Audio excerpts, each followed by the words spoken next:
Бүгінгі саннан көретіндеріңіз, Алматының бұрынғы әкімі Виктор Храпунов Қазақстанға экстрадициялануы мүмкін. Расстрелять!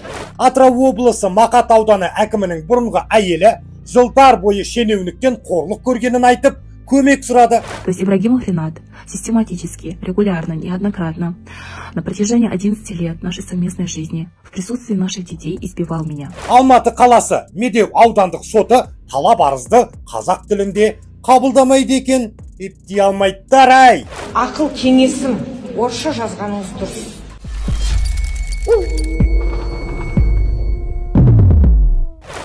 Ассалаумағалейкум, давлениені ауру санамайтын, денсаулыққа мүлдем қарамайтын қасқыр мінез қазағым. Бүгінгі санды бастамас бұрын сіздерге пайдалы бір хабарламаға назар аударыңыздаршы. Сіз Жапон елінің технологиясымен жасалатын H2 магний водород дәрісі жайлы естіген шығарсыз.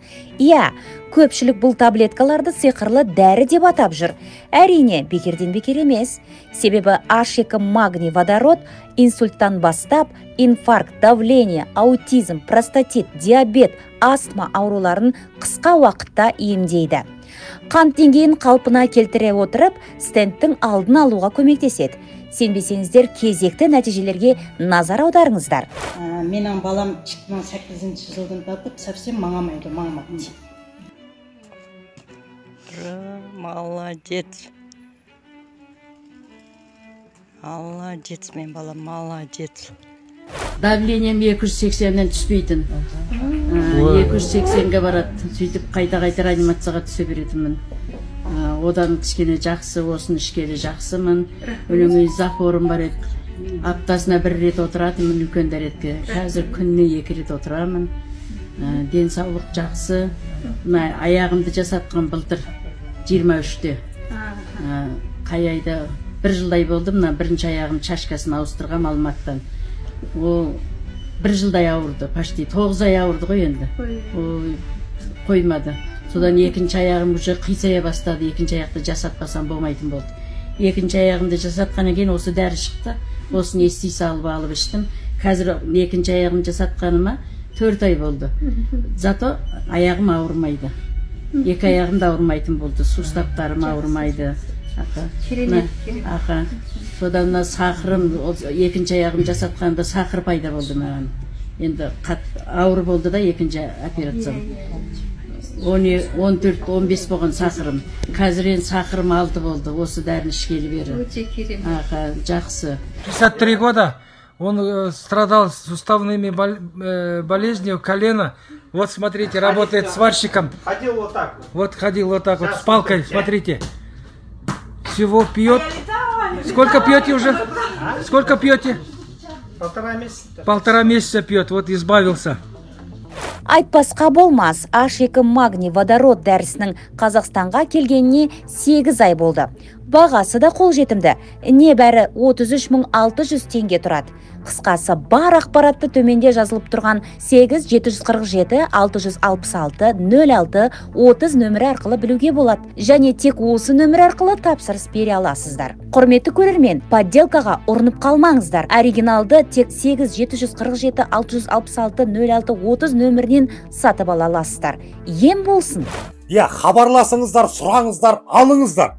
Денсаулық ойыншық емес. Мүмкін дәл сіздің денсаулығыңыздың жақсаруына менің себепкер болуым керек болған шығар. Ауырмаңыздар, қазағым. Ал енді жаңалықтарға көшсек.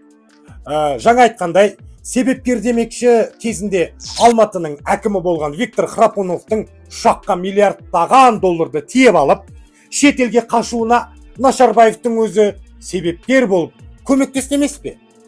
Қазір енді шалдың билігі әлсіреді, күш қуаты азайды.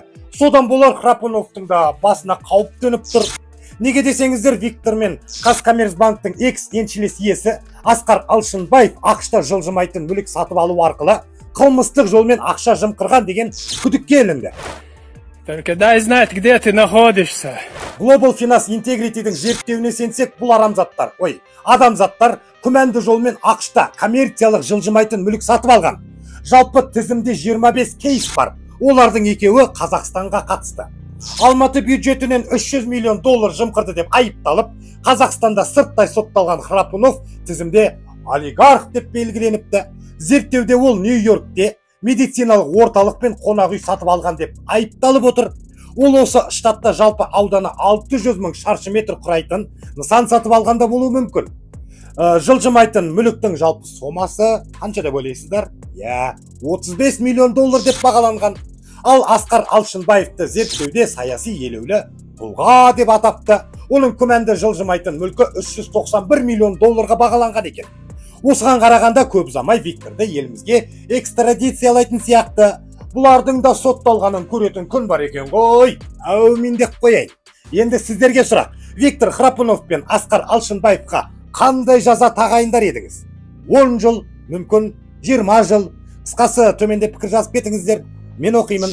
Жаза демекші Бишімбаев 24 жылға сотталып еді. Еліміздегі бірнеше шенеуніктердің әйелі күйеуінен зәбір көргенін айтып, ағынан жарылуда. Соның бірі Атырау облысы Мақат ауданының әкімі Ринат Ибрагимовтың бұрынғы әйелі Ақмарал Үмбетқалиева. То есть Ибрагимов Ринат систематически, регулярно, неоднократно на протяжении 11 лет нашей совместной жизни в присутствии наших детей избивал меня, истязал. В 2021 году в 4 часа ночи Ибрагимов Ринат в состоянии алкогольного опьянения избил меня, разбил мое лицо на глазах моих детей, после чего я была вынуждена вызвать скорую помощь, милицию, но так как он умолял меня забрать заявление и простить его ради детей, я была вынуждена отказаться от него. Данный инцидент повторился в 2023 году, 31 мая. Ибрагимов Ринат, опять же в присутствии наших детей, отпинал меня, избил. При этом проговаривал, что он сделает меня инвалидом, вследствие чего я получила перелом крестца позвонка и не могла ходить целый месяц. За это время Ибрагимов Ринат, пользуясь своим положением и связями, незаконно отобрал у меня моих детей. Ақмаралдың сөзінше, әкім күйеуі оны балаларының көзінше ұрып, мүгедек қыламын деген 2021 жылы мас күйінде жұдырықтаған кезде жағын сындырыпты. Соңғы рет 2023 жылы соққыға жыққанда кеуде омыртқасы зақымданып, бір ай бойы аяғын баса алмай қалған екен. Сол кезде күйеуі келіп балаларын алып кетіп, сол күйі көрсетпей қойған. Әрине, таяқтың екі ұшы болады. Бұл оқиғаға байланысты күдікті Ринат Ибрагимов та үнсіз қалмай, әлеуметтік желіде осы жағдайға байланысты жазба жариялады. Жеке өмірім туралы пікір айтудың қажеті жоқ деп санаймын. Бұрынғы жұбайым әртүрлі әлеуметтік желілерде тараған соңғы оқиғаларға байланысты менің лауазымды тұлға екенімді біле тұра осындай мәлімдемелер жасап жатқан сияқты. Шынымен де әркімнің өз ақиқаты бар. Сіздерден сұрайыншы, Ақмарал Үмбетқалиеваның әкім күйеуіне тағып отырған айыбы шындыққа жанаса ма, әлде қызғаншақ әйелдің жауып отырған жаласы ма? Қалай ойлайсыздар? Төменде пікір жазуды ұмытпаңыздар. Шындық дегеннен шығат, мойындайықшы, біз Қазақстанда тұрсақ та кейде құдды бір Ресейде жүргендей боламыз. Бұлай деп отырғаным, елімізде ана тілімізді құрметтемейтіндердің қатары көп. Ол бұлай тұрсын, тіпті біздің сот жүйесінде де қазақ тілінен гөрі орыс тілін бір саты жоғары қоюға тырысып жатады. Оған мысал Алматы қаласы Медеу аудандық соты талап арызды қазақ тілінде қабылдамайды екен. Ответчиктің не отырсызды? Сонда мен арыз, тоқтай тұрыңыз, мен арыз орысша, қазақша жазсам қабылдамайды, қаралмайды. Ответчик орыс болғандықтан мен сізге ақыл кеңесім орысша жазғаныңыз дұрыс. Ақыл кеңесіңіз, бұл қандай ел бұл? Россия ма, Қазақстан ба? Қазақстан. Қазақстан. Неге мен онда өзім елімде мен орыс тіліне орысша мен Қазақстанда тек қана қазақтардың құқығы қорғалып тұрған жоқ, бұл жерде сіз талап арыз беріп тұрсыз. Сондықтан сіздің талап беріп тұрған жауапкердің де құқығы қорғалады. Жоқ, тоқтай тұрыңыз, Бабакова маған талап арыз түсірді, иә? Орысша түсірді. Ал мен қазақпын, неге ол менің құқығымды ол ойламайды? Осындайларға қарап, дейсің ғой, деген сөздің арғы жағында не жатқанын түсіндіңіздер деп ойлаймын.